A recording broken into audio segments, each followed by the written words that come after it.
Hello, and thank you for having me here today. My name is Katie Olson, and I'm the Deputy Director of the Defense Digital Service. DDS is a SWAT team of nerds in the Department of Defense using technology to bolster our national defense. I'm delighted to be part of FedTalks this year in its 11th year to share how DDS is transforming and modernizing government, hacking bureaucracy, shifting culture, and saving lives. DDS is a team of highly technical nerds, designers, product managers, engineers, and data scientists. We're from industry and we're from government. We anchor our work in 5 principles. 1, go where the work is. 2, do work that matters. 3, be brave and tell the truth. 4, ask for forgiveness, not permission. And 5, design with users, not for them. DDS is doing things like running bug bounties to find vulnerabilities and better secure defense systems. This includes our Hack the Pentagon program, which was launched in 2016 and was the first federal bug bounty program. We have teamed up with all of the services at this point to launch similar bug bounty programs. At this year's virtual DEF CON 28, one of the largest hacking conventions in the world, we partnered with the Air Force to launch a Hack a Satellite challenge, which allowed hackers to surface vulnerabilities in a satellite, helping to secure a relied upon and important communication asset. And we did it all virtually with very little time to prepare. In March 2020, we went into lockdown and, like much of the world, we had to adapt to working remotely. While we already had the tools and resources to work from home, and DDS is a fairly distributed workforce with locations at the Pentagon, in Augusta, Georgia, and in Mountain View, California, we have the ability to move projects somewhat seamlessly, but our counterparts in Washington Headquarters Services, which oversees Pentagon employee onboarding, did not necessarily have the same setup. So DDS helped WHS to apply technology and to acquire equipment to continue to hire and onboard employees throughout the pandemic.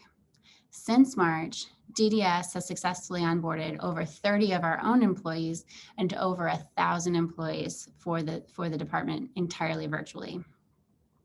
The pandemic has changed the way that we think about technology, remote work, and the virtual environment. Talent and recruitment are key for DDS. The DoD can't leverage or hire talent that we need fast enough. At DDS, we've been modeling what faster and more diverse hiring looks like, going to places where technologists live and work to try and recruit them to our important mission. DDS takes people on to do 2-year tours of duty, and we want to encourage people to take advantage of that model to come and do something good for their country for a few years. Being able to respond rapidly during the pandemic changed the way of hiring, and to continue hiring has been a big win, both for DDS and for the department at large. The pandemic has pushed even the upper limits of what DDS is able to do in terms of rapid deployment of technology and critical services. We have executed leapfrogs and brought in incredible talent. We have learned at DDS that we can move quickly and at scale. A couple examples of that work specifically during the pandemic. So one example is DDS support for the Navy, beginning with the USS Theodore Roosevelt, which in early March found itself paralyzed on the coast of Guam with an aggressively increasing COVID-19 infection rate. In the middle of the night, our director received a phone call. The virus had been detected on the ship, and the governor of Guam did not want sailors to exit the ship. Thousands of lives were at risk for COVID-19 infection, and the Navy at large feared that the situation could replicate itself at ships that were active at sea throughout the Pacific. As a matter of national security, the crew needed to know who had the virus very quickly in order to take action. Within 48 hours of answering the call, DDS stood up a tool to do just that. We now have implemented an app to track the virus across 17 different naval locations. Tech talent is at the heart of what DDS does. We are constantly looking to include talent from the public and private sector. This is a priority, to hire the best tech talent in the world from government, from industry, and from the private sector. We are modernizing government technology and government culture transforming how government uses technology, solving mission-critical problems, and breaking the status quo. Artificial intelligence and machine learning are also taking center stage in our technical approach. The Joint Artificial Intelligence Center, or the JAIC, was established in 2018 by the Department of Defense to accelerate the delivery and adoption of AI in order to achieve mission impact at scale. And they have pursued several national mission initiatives.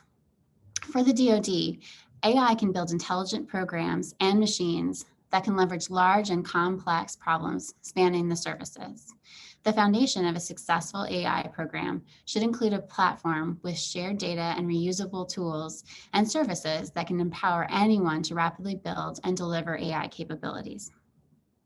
Such a platform for AI in the department could leverage the data and insights generated from DDS projects. For example, our counter UAS program or unmanned aerial surveillance systems, and the work we did for the Navy for COVID-19. Pairing what DDS and other DoD organizations are seeing in the field with a platform for AI and ML could be a game changer, putting us ahead of our adversaries. There is much for us all to learn in the landscape of technology and government innovation. I look forward to sharing more about DDS and the work that we'll do with AI and ensuring that technology remains at the forefront of national defense and an influence on government at large. Thank you again for having me. I appreciate everyone's time and look forward to hearing from the other speakers as part of FedTalks.